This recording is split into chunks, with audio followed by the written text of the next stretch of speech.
बिस्मिल्लाहिर्रहमानिर्रहीम। Myself is doctor Tanvir Arshad Chaudhary. I am a consultant medical specialist. जैसे कि हमारी जितनी भी ऑडियंस होती है उनको पता है कि हम कोई भी वीलॉग जब स्टार्ट करते हैं तो कोशिश ये होती है कि लोगों को वेल अवेयर किया जाए। आज हम जब बात करेंगे तो डायरिया, टाइफाइड, मलेरिया और जो आज डेंगू बुखार जैसी अमराज हैं, इससे इंसानों को बेशुमार ख़तरात लाहक हैं।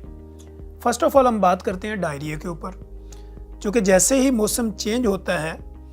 या कोई भी मौसम हो, वो मौसम गर्मी का हो या सर्दी का हो, विंटर सीज़न आए या कोई भी सीज़न हो, या आप कोई भी इलाका चेंज करते हैं या आप कोई शहर चेंज करते हैं, तो आपको फूड से सम टाइम एलर्जी भी होती है और सम टाइम जो है वो आपको किसी ऐसी कंडीशनल ट्रीटमेंट के साथ, जहाँ पे आप पानी का इस्तेमाल कर रहे हों या आप कोई ऐसी चीज़ों का इस्तेमाल कर रहे हों जो आपके डाइजेस्टिव सिस्टम को ख़राब कर दे या उसके अंदर कोई ऐसा इफ़ेक्ट या इन्फेक्शन पैदा कर दे जिससे आपकी गट जो है वो लूज़ होना शुरू हो जाए, उसमें फिर डायरिया होता है। डायरिया में क्या है कि आपको सम टाइम में बहुत ज़्यादा मोशन आते हैं। अगर हम बात करें डायरिया को कैटेगराइज करें, इसकी हम एज वाइज अगर देखें तो एज के अंदर अगर बच्चों में देखा जाए तो बच्चों में मोशन का बहुत ज़्यादा आना, पानी का निकल जाना, उनको डिहाइड्रेशन हो जाना, उनके पेट के मसाइल का पैदा होना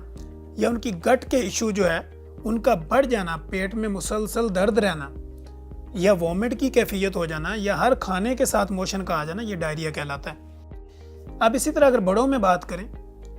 तो बड़ों में कोई ऐसी चीज़ खाने की वजह से या कुछ भी ना खाने की वजह से आपके डाइजेस्टिव सिस्टम के अंदर किसी भी तरह की ऐसी प्रॉब्लम, कोई वायरल डिजीज़ हो, बैक्टीरियल इन्फेक्शन हो जाए या इंटेस्टाइन के अंदर कोई इन्फ्लेमेशन हो जाए, सोजश हो जाए या कोई अल्सर बन जाए या उसके अकॉर्डिंगली कुछ खाने पीने में ऐसी बदएहतियाती हो जाए जिसकी वजह से आपको बार बार स्टूल पास करना पड़े या ना चाहते हुए भी आपका स्टूल पास हो जाए, पेट के अंदर अगर आपको मुसलसल कोई पेन रहता है, फ्लोटिंग होती है या सम टाइम आपको ये फील होता है कि मुझे हर वक्त हाजत होती है वॉशरूम जाने की या मुझे मोशन आता है या आने की कैफियत होती है, तो ऐसी कंडीशन में जब आप हमारे क्लिनिकल ट्रायल में रिपोर्ट होते हैं तो हम आपकी हिस्ट्री को मेंटेन करते हुए, देखते हुए आपको फिज़िकल एग्जामिन करते हैं और फिज़िकल एग्जामिनेशन के बाद ये पता चलता है कि अगर आपको बार बार इस तरह की कैफियत हो रही है और इस कैफियत को जो नाम हम अपने क्लिनिकल ट्रायल में मेडिकल टर्मिनोलॉजी में देते हैं वो बेसिकली डायरिया है। अब पेट के इन्फेक्शन के साथ हम अगर इसकी ब्लड इन्वेस्टिगेशन में चले जाएं तो हमें कुछ टेस्ट होते हैं जिसमें हम LFT वगैरह करवा सकते हैं, आपका CBC करवा सकते हैं या RFT देख सकते हैं या हेपेटाइटिस B/C भी देखा जा सकता है, लेकिन अमूमी तौर पे डायरिया में किसी टेस्ट की कोई ख़ास ज़रूरत नहीं होती जब तक कि कोई इमरजेंसी ना हो। तो डायरिया का ट्रीटमेंट जो होता है इसमें फिर हम सॉफ्ट डाइट पे कन्वर्ट करते हैं। अगर ये एक्यूट डायरिया हो तो इसको हम IV लाइन पे भी डाल सकते हैं, जिसमें हम ड्रिप्स है, इंजेक्शन है, मेडिकेशन है, सिरप है या इस तरह की बाकी जो रेमेडीज़ होती हैं उनको हम यूज़ करवाते हैं। अगर हम होम रेमेडी की बात करें कि आपको डायरिया है, मोशन लगे हुए हैं, लूज मोशन लगे हुए हैं, पेट आपका मुसलसल ख़राब है,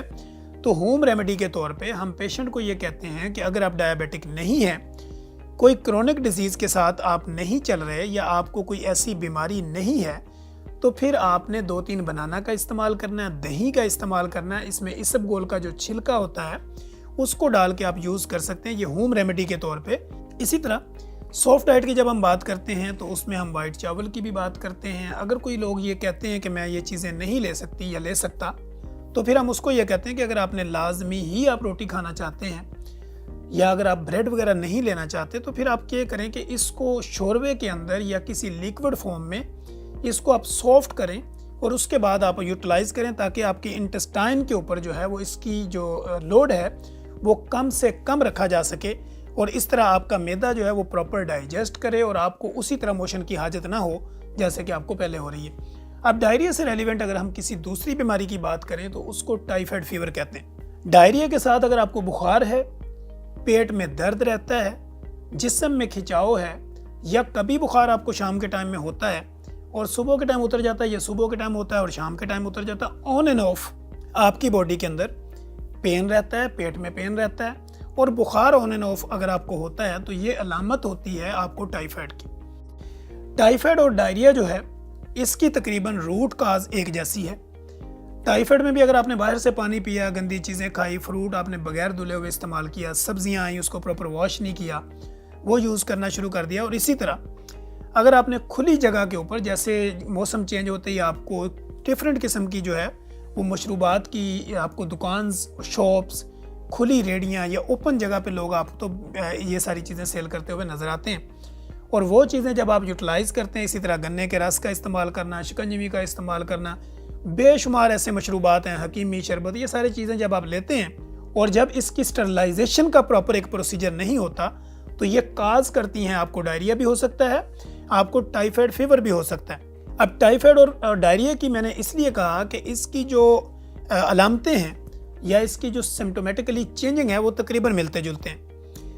टाइफाइड जब आपको होता है तो पेट में हल्का फुल्का दर्द रहना, बुखार ऑन एंड ऑफ होना। तो टाइफाइड के लिए भी प्रॉपर एक इन्वेस्टिगेशन जब करते हैं तो पता चलता है पेशेंट की हिस्ट्री लेने के बाद। फिर इसी तरह उसकी ब्लड इन्वेस्टिगेशन भी हम करवा सकते हैं जिसमें टाइफाइड और टेस्ट होता है, सीबीसी भी करवा सकते हैं, ब्लड कल्चर भी करवा सकते हैं जिससे टाइफाइड को कन्फर्म किया जा सकता है। अब अगर आपको टाइफाइड हो गया तो उसका ट्रीटमेंट जो है वो थ्रू एंटीबायोटिक्स भी होता है, थ्रू इंजेक्शन भी होता है, ड्रिप्स भी होता है। अगर बच्चों में ये हो जाए तो हम इसको सिरप फॉर्म में भी कन्वर्ट करते हैं, इंजेक्टेबल में भी हमें प्रोसीजर में जाना पड़ता है। लेकिन अगर टाइफाइड कन्फर्म हो जाए तो इसका जो ट्रीटमेंट है वो 5 to 7 डेज कंटिन्यू देना पड़ता है